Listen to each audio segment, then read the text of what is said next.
we're going to have Javier talking to us about what are we going to do about it now that we know that we are in a very desperate situation and we're heading to extinction.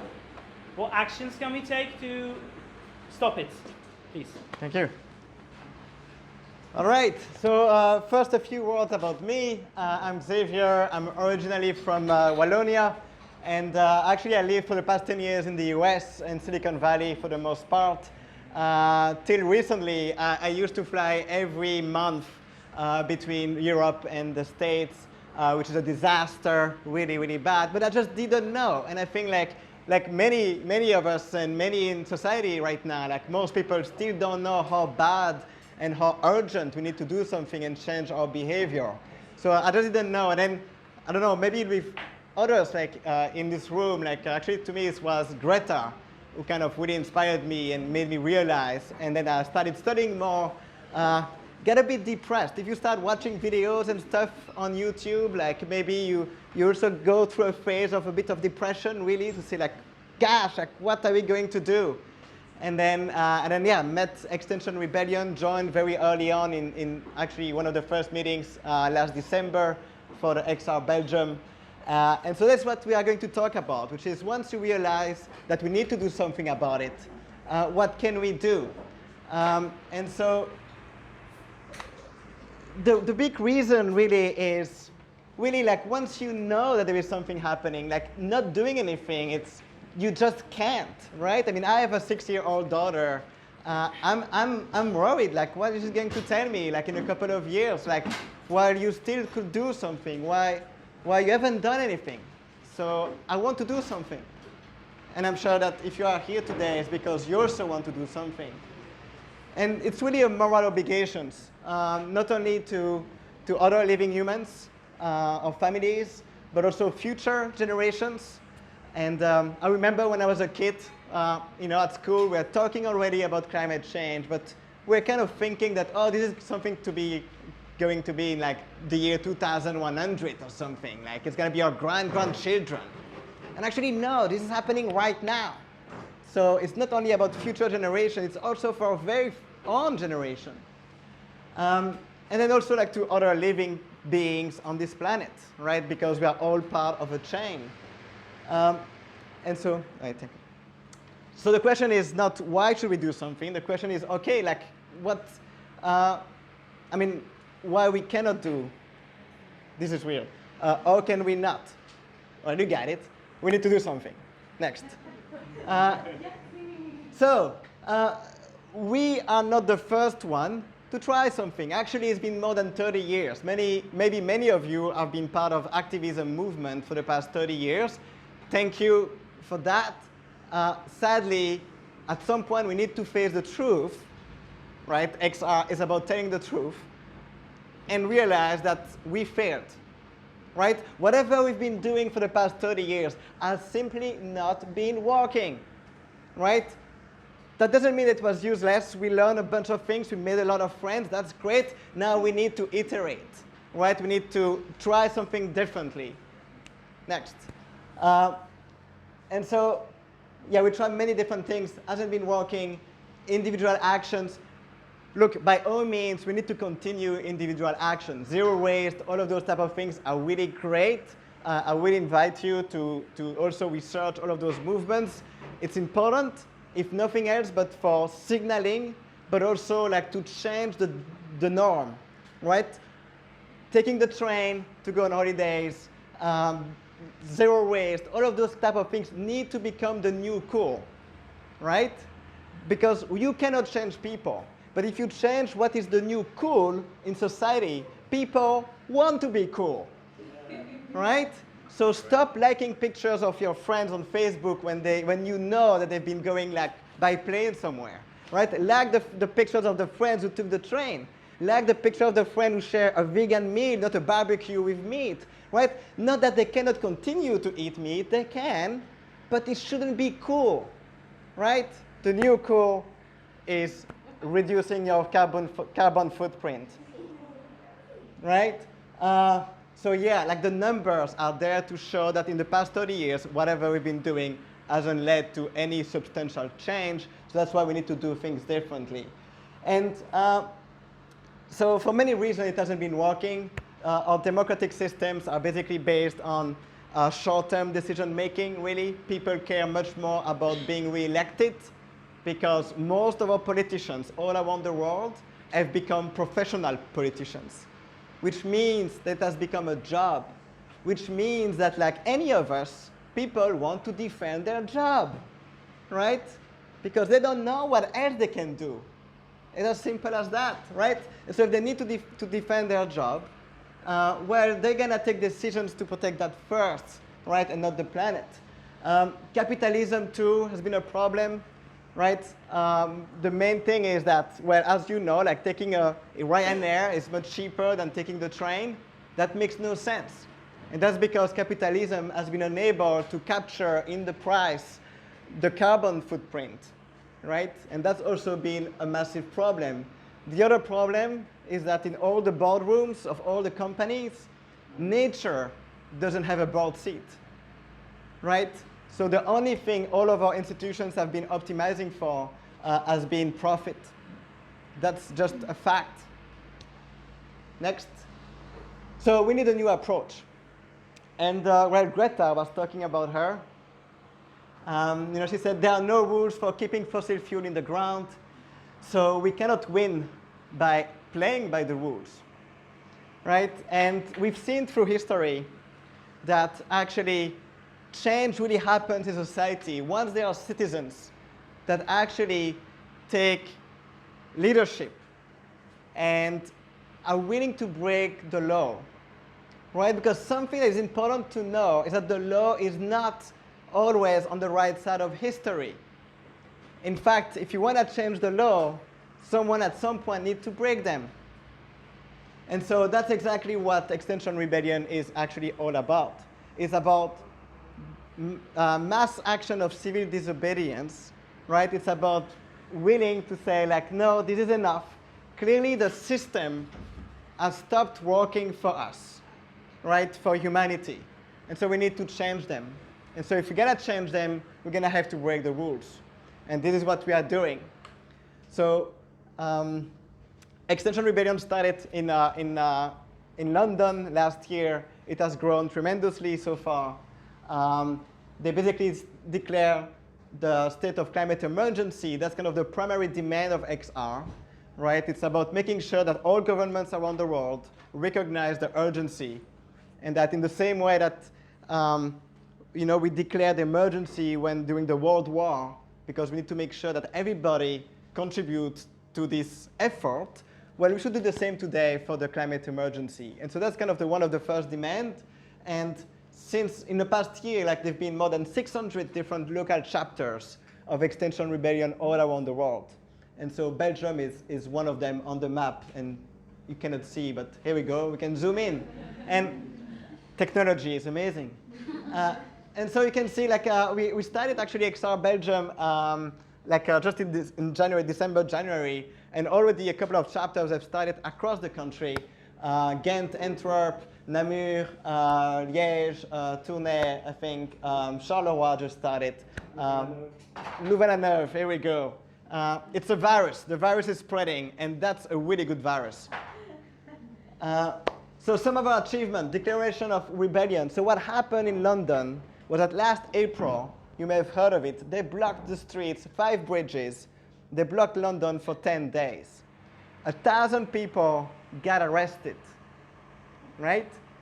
The reason why it matters is because the only way people are gonna realize that it's an emergency is because they won't be able to continue business as usual. You may have experienced that with your family and friends. You may tell them, like, this is really a big problem, it's a crisis, but then they go back the next day to work and they see everyone walking and eating their meat, sandwich with meat, whatever, as if nothing is happening, right? And the reason for it is because, well, as long people are not going to be disrupted, they are just going to continue the good old way. So what is going to disrupt them? Well, basically, there's only 2 things that can happen. Either it's going to be nature, right? But that might be too late when nature are going to really disrupt their work. even when it's 40 degrees here in Brussels, which never happened before. It's apparently not enough to make sure that people change their way of living. And then the second way is basically going to be other humans being, like in this room, who are going to basically go out of their way to make sure that this is not business as usual, that are going to block streets, right? Prevent people from continuing their day-to-day as they were doing. And that's what happened last April in London. That's what they did. And after that, it was a poll in the UK showed that before the rebellion of April 2019, only like 5% of the people were considering the climate change as an emergency. And after, 67% of the people knew about the climate emergency and agreed about it.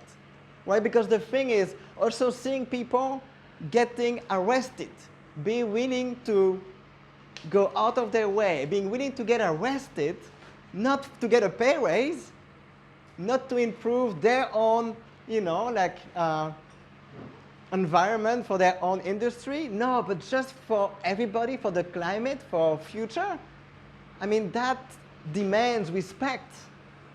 And that's why, when you look also at past revolutions, this capacity to create empathy in the population, because there is sacrifice. There are people willing to get arrested. Now we are talking. So the demands, tell the truth about the ecologic crisis, though economic crisis is coming too. The fact that we need to get to net carbon zero by 2025, right? And this is, if you follow the IPCC report, we technically need to get to that by 2030 to have 66% chance, right? And I mean, long story short, we have 420 gigaton of CO2 of budget that we can still release in the atmosphere before it's too late, before we get in a climate runaway, where we won't be able to even control and predict what's going to happen because of feedback loops, right? And we are emitting still to this day 42 gigaton per year. And still last year, we were still increasing by 2% globally. So we are just on the current trajectory. We are just going for not plus 1.5 degrees, but plus 5 degrees, which is crazy. As of today, as of September 7, 2019, we are on track to continue to increase our CO2 emission, even though all the scientists are telling us we need to go to zero. This is not minus 10%, minus 30%, minus 50%. No, to zero, right? So it's time to stop talking about, no, but it's not about me, the problem. It's not about planes, the problem. All of that is the problem, right? So it's not or, it's and. We need to go to zero. So no time anymore to discuss what is the better idea. We need everything. And then the last point is, the problem when you declare a climate emergency is like going to war. It's the problem of authoritarianism. We don't want to be, some people say those ecolo-fascists or whatnot, who are going to take away our cars or freedom. No, what's important here is and that's what I love personally about Extinction Rebellion, is that Extinction Rebellion is not about telling anyone what they should do. Right? They are not about bringing solutions. Because once you bring a solution, you basically start people having debates, right? And everyone has an opinion. And so, that's a better idea. That's a better idea. Wait, stop. We have no time for that. We need to all agree that there is an emergency. We need to fundamentally change things. And that our existing governments, for the past 30 years, have been just unable to deal with it. So we are asking them to suspend their power and give it to a citizen assembly. How many of you don't know what a citizen assembly is? Okay, so long story short, a citizen assembly is about picking randomly by sortition people in the population to make sure that this assembly is a fair representation of all the people who live in a given place. Because our parliaments are mostly made of, to take a caricature, and the extreme, but white men who studied law, right? And how many artists there are in the parliament? How many teachers do we have in the parliament, right? How many women do we have in the parliament? It's getting better, but still, like how many people of color do we have in the parliament? Right? Our parliaments today in most places around the world are just not a fair representation of the people. And so by taking people by sortition, not only we can ensure a fair representativity, but also we can make sure that people who are going to be in those assemblies don't have an agenda of being re-elected, because they can't. People are picked by sortition. They don't need to go for election. And so we basically want to say, like, OK, we want to get this kind of assembly who's going to have to listen to a bunch of experts to make sure they are all up to speed with the science. And then we're going to ask them to deliberate and take decisions. And that will have so much more legitimacy to make sure that we can take the decisions that need to be taken. So why 2025? I kind of quickly talked about it already, so maybe we can move on. Yeah, it's bad. We need to move on. But this is us right now, right? As we continue to emit CO2 in the atmosphere, this is us. It's not pretty. So concretely now, how do we work Extinction Rebellion? So non-violence, super important, right? You cannot make sustainable change happen with violence. And so that's really important. We need a lot of people in the thousands, not in the millions. That's something important. A lot of time we think like, wait, but until we have 50% of society that's going to agree or get active, change is not going to happen. This is not true. If you look at history, you only need 1 to 3.5% of the population to actually make change happen. During the French Revolution, most people were not participating in the French Revolution. They were just continuing business as usual. Right? So it's about getting a small portion of the population, a couple of thousand is enough. Because once you're going to have in the news like 1,000 people arrested for the climate emergency, this is going to be game over for the system. So focus on the capital city where things happen. However, it's important to have all those local chapters because we are decentralized. We'll get back to that. And also because it's important for people to co-create the movement wherever they are, right? And then people should do actions in all the cities of Belgium. But then a few times a year, we all come together to Brussels to block the government here. So it needs to be disruptive. And it has to be prolonged, right? If you're only going to do an action, that's fine, but that's more for training and marketing, really. But then what really needs to happen is like those rebellion weeks where for a full week, we can actually block the economic activity. And that's only then that the government will start listening, if we ever have a government. That's another story. It has to be fun. That's also super important. This is a marathon, not a sprint, right? That's why we also, as part of the movement, we have this concept of regenerative culture, because we need to take care of one another, right? We need to make sure that we are having fun while doing this, because it can be draining, to be honest. It can be easy to burn out because you are so excited and you want to do so many things. So we need to take care of one another to make sure that we can get to the finish line. Did I say it was non-violent? Good. Yeah, so this guy, John, said good things about nonviolence. But, so we are decentralized. What does that mean? It means that there is no hierarchy, right? We are also about changing the way we do things, right? So we are organized in a lot of different local groups that are fully independent. That's really important. The thing that matters is that they share the same values and the principles.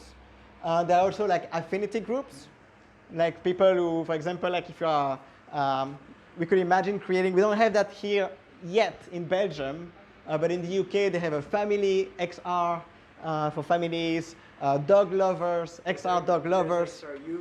XR youth. There is XR youth that started in Belgium. Right, so you can also create like kind of affinity groups based on what you are into, and start doing actions that are specifically targeting that slice of the population. And then we have working groups, where basically people, based on their skills, can start joining an art group, or a finance group, or action group, you can imagine a lot of different groups, social media group, whatever you are into, whatever you love doing, you can join a group and participate and really have an impact because there is no hierarchy. And I don't know, I wanted to give a quick shout out to how many of you have read that book, Reinventing Organizations? What? Jeez, no, not that many. It's been written by a fellow Belgian, Frédéric Laloux. I highly recommend it. It's super interesting. And the reason why I mention it is because it actually talks about this new generation of organization, which is not based on hierarchies, which is not based on the non-profit idealistic way of doing things that are not caring that much about result and efficiency. It's kind of this new generation of organism, really, where everyone can do something. And so I highly recommend it. It's a great read. And also, this is really an inspiration on how this movement is being organized. Regenerative culture, I talked about that, so we can move on. So what are our core activities, the actions that we do? So we love laying on the floor.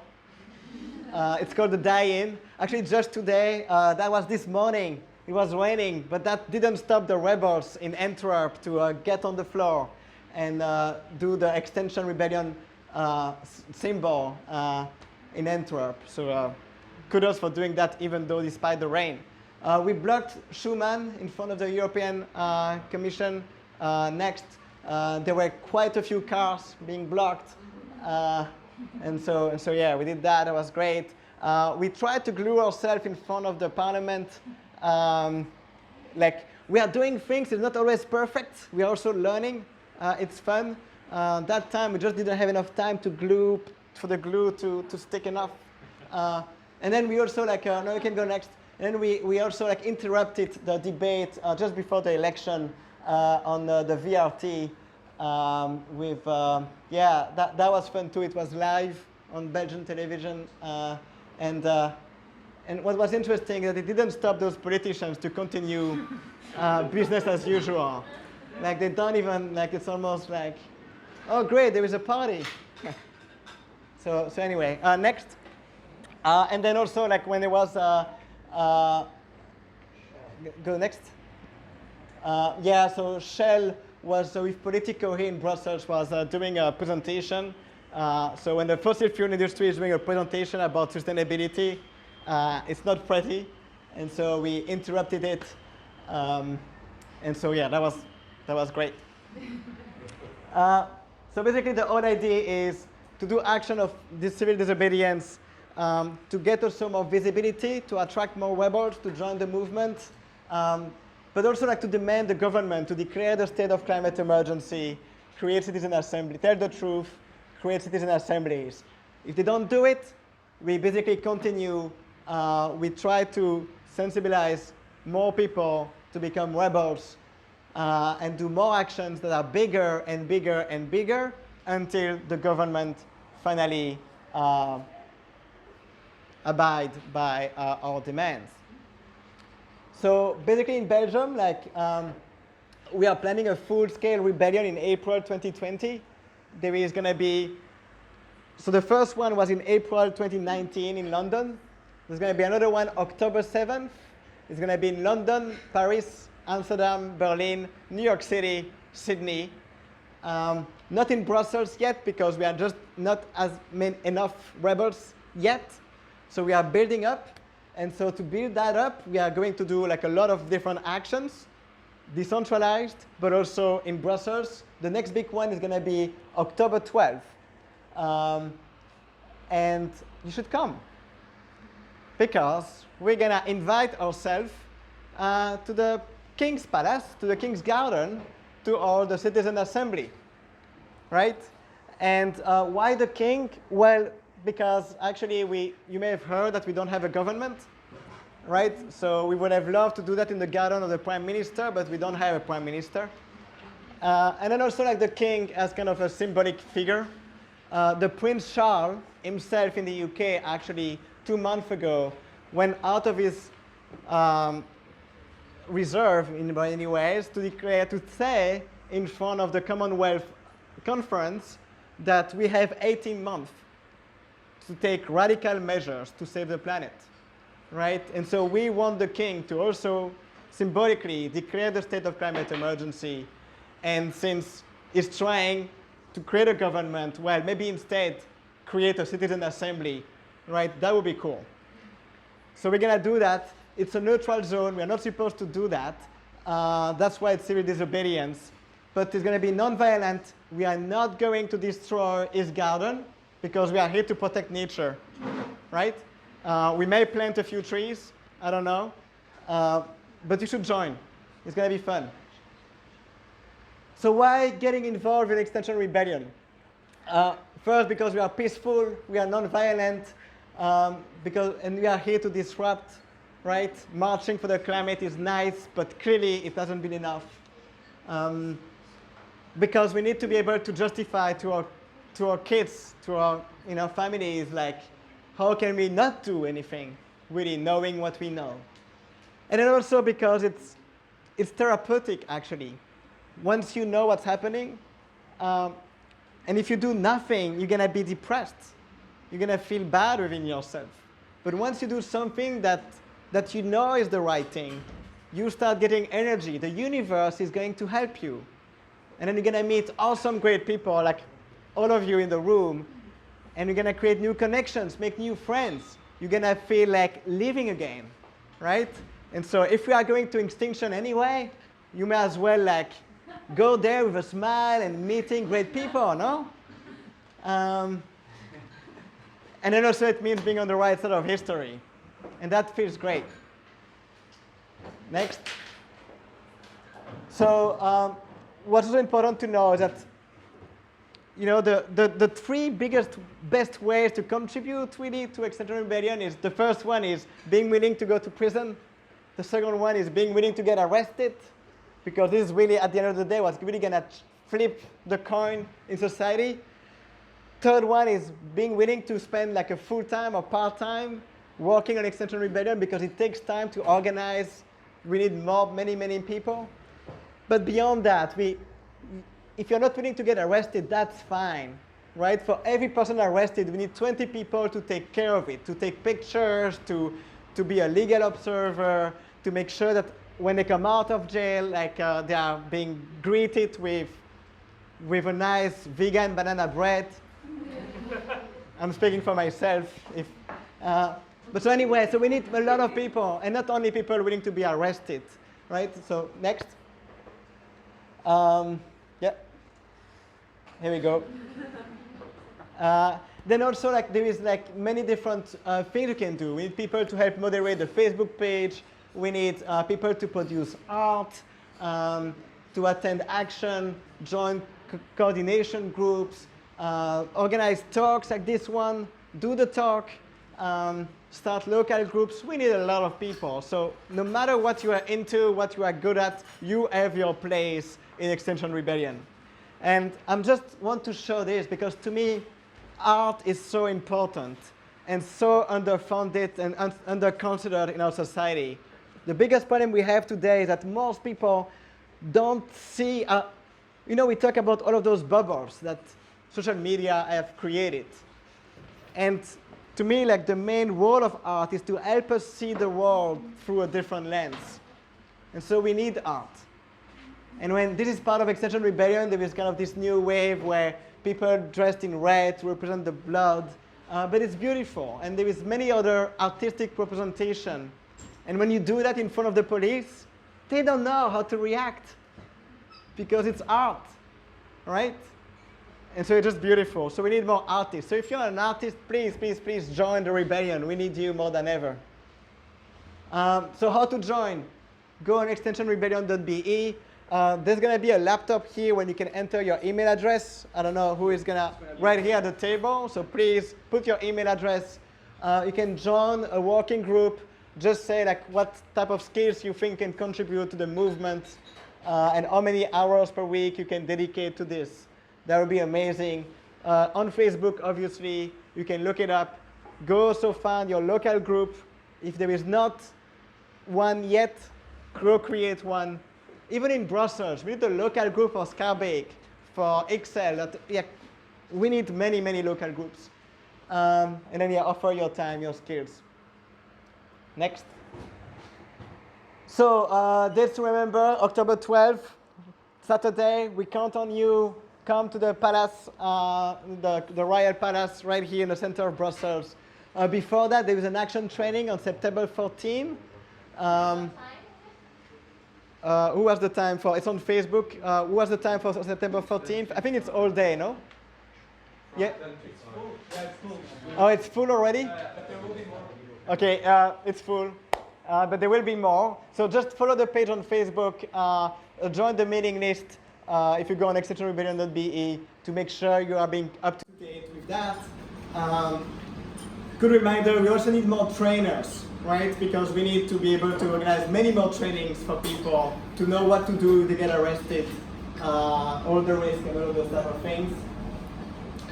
And so yeah, thank you so much for caring. Thank you so much for spending the evening with us tonight. And next, and then welcome to history, because this is really what this is all about, right? We are about to change the course of history because it's needed, because some people have to. And so thank you for being part of this. Thank you.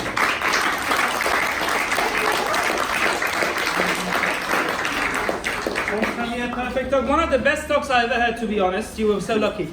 So as of now, we're going to have different people. As you have heard from talk of Javier, we have different working groups within XR, like media and comms, like outreach and training, like action and strategy. So today we are lucky to have representatives of many of our groups here, many of our working groups. In case you are interested to know about each working group, you can go to the people that I'm going to tell you. In case you're interested about knowing and being involved in outreach and training, you can go to Niels. Niels, can you show yourself? There's Niels, outreach and training. In case you're interested in regenerative culture, it's a vague thing and it's a backbone of the movement, they say. So in case you're interested about it, you can talk to me or Daphne at the bar. We are from Regenerative Culture Group, and we can guide you about what does it mean and what we do there. About media and comms, communications, today we have Lino here, who can tell you about what are the, especially in media and comms, we need a lot of people because we do a lot of actions, and we want to be in contact with media so people would see and you would have effect. And also from finances, of course, we have Javier, that if you want to know how to help and contribute, you can ask Javier also. Yeah, also, ways to raise money and stuff. Exactly, and also he's the money guy, by the way.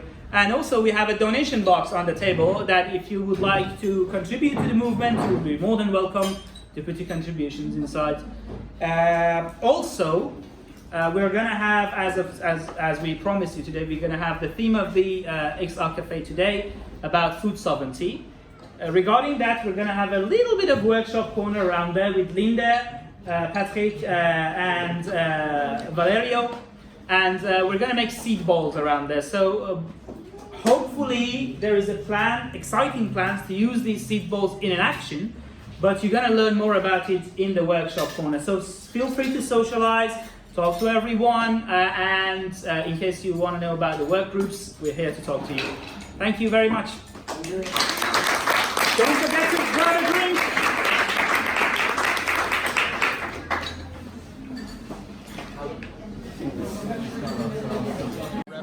It's almost impossible. Yeah, notice.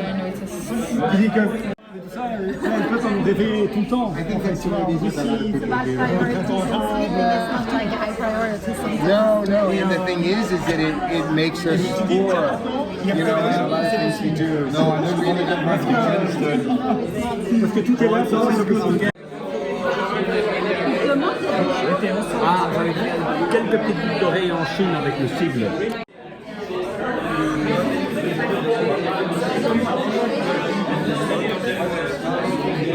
Il faudrait commander. The new ones they're making are really good.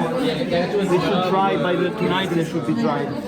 Je crois que jusqu'au moment où ça se passe, et on réalise les